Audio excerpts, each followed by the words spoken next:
নমস্কার, আমি ডাক্তার সৌমিক গোস্বামী। আমি একজন এন্ডোক্রিনোলজিস্ট। আর আজকে আমি আপনাদের একটি বিষয় নিয়ে বলবো যেটি খুবই গুরুত্বপূর্ণ। সেটি হচ্ছে গর্ভাবস্থায় ডায়াবেটিস। গর্ভাবস্থায় ডায়াবেটিস কিন্তু দুরকম হতে পারে। আপনার ধরুন ডায়াবেটিস রয়েছে, আপনি জানেন, তারপর আপনি কনসিভ করলেন, আপনার গর্ভে সন্তান আসলো, অথবা আপনার ডায়াবেটিস নেই, আপনি জানেন যে আপনি একদম সুস্থ, ব্লাড গ্লুকোজ একদম নর্মাল, কিন্তু প্রেগনেন্সি আসার পরে গর্ভাবস্থায় প্রথম আপনি জানতে পারলেন যে হ্যাঁ, আমার ডায়াবেটিস হয়েছে। এবং দেখা গেছে যে আমাদের দেশে দু রকমের রুগী কিন্তু প্রচুর, কারণ জানি আমাদের দেশে প্রতি 9 জনের একজনের ডায়াবেটিস রয়েছে এবং একটি বড় সংখ্যা মহিলার ডায়াবেটিস রয়েছে যাদের বয়স কম।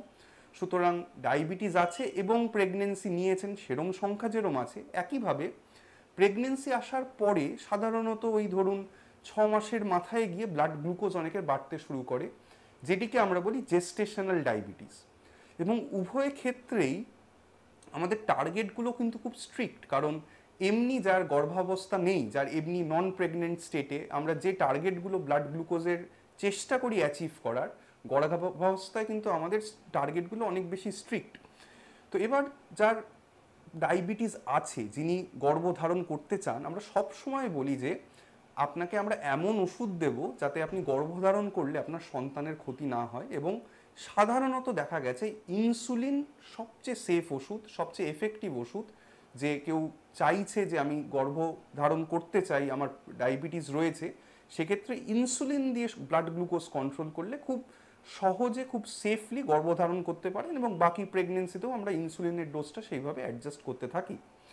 একইভাবে কারুর প্রথম যখন ধরা পড়লো 6 মাসে বা 7 মাসে গিয়ে প্রেগনেন্সির যে হ্যাঁ তার ডায়াবেটিস আছে, সেক্ষেত্রেও আমরা প্রথমে ইনসুলিনকে দিয়েই চিকিৎসা করে থাকি, ইনসুলিনই প্রাধান্য পায়। ইনসুলিনের বাইরে আরেকটি ওষুধ আছে, মেটফর্মিন বলে একটি ট্যাবলেট আছে, যেটিও আমরা কিছু কিছু বিশেষ ক্ষেত্রে প্রেগনেন্সিতে ব্যবহার করে থাকি। এবং দেখা গেছে ইনসুলিনের মতো মেটফর্মিনও প্রেগনেন্সিতে যথেষ্ট সেফ, এর কোনো সেরম খারাপ এফেক্ট নেই বাচ্চার ওপর বা মায়ের ওপর যা আমাদের চিন্তায় ফেলবে।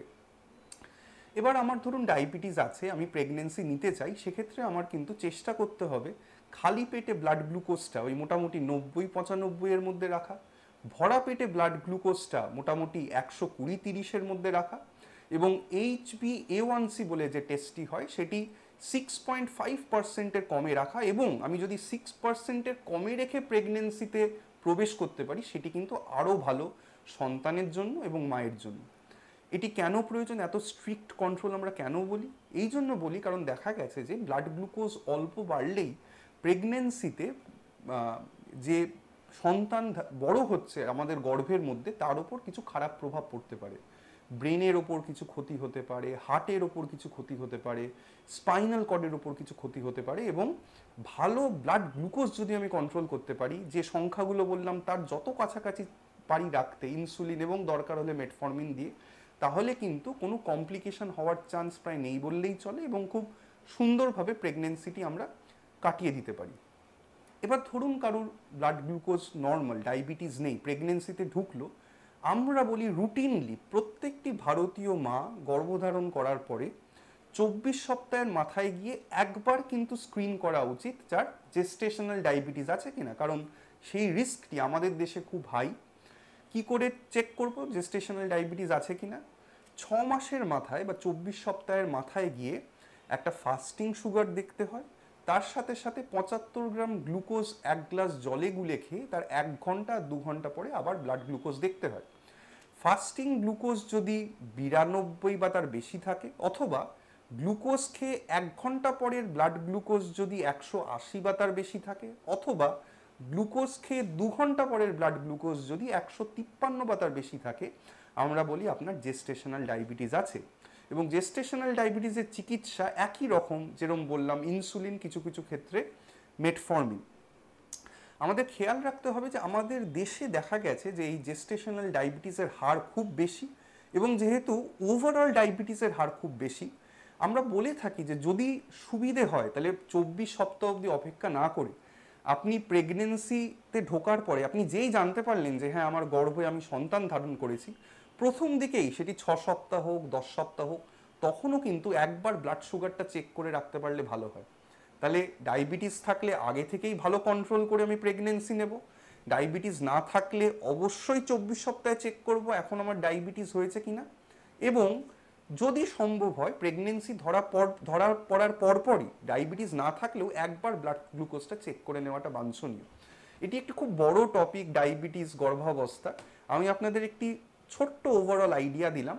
এবং যাদের ডায়াবেটিস হচ্ছে গর্ভাবস্থা বা আগে থেকে ডায়াবেটিস আছে এবং গর্ভধারণ করছেন, তাদের কিন্তু খুব রেগুলার চেক আপে থাকতে হয়। প্রতি মাসে একবার করে আপনার ডাক্তারবাবু, গাইনোকোলজিস্ট হোক অথবা আপনার এন্ডোক্রিনোলজিস্ট হোক, তাদের সাথে কিন্তু প্রতি মাসে মাসে অন্তত যতক্ষণ না আপনার প্রেগনেন্সি শেষ হচ্ছে দেখা করতে হবে।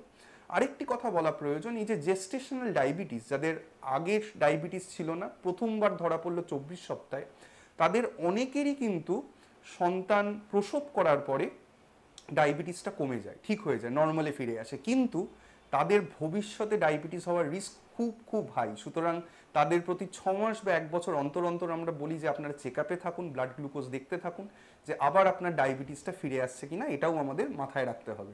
তো এইটুকুই আজকের জন্য থাক। ধন্যবাদ। আশা করি এই কথাগুলো আপনাদের কাজে লাগবে।